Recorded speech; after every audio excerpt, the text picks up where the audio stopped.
જય માતાજી। પિતૃદોષ શું છે?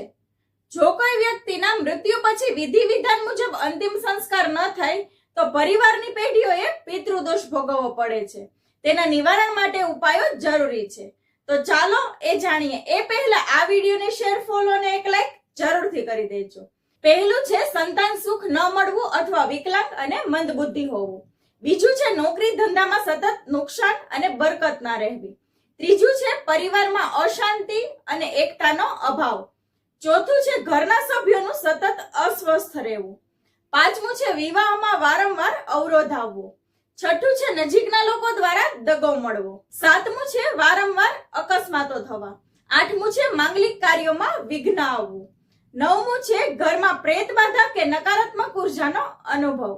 અને દસમું છે ઘરમાં હંમેશા તણાવ અને કલેશ થવા। તો પિતૃદોષના શું કારણો હોઈ શકે? પહેલું છે પિતૃઓનું વિધિવત શ્રાદ્ધ કે તર્પણ ન કરવું। બીજું છે પિતૃઓને ભૂલી જવા અથવા અપમાન કરવું।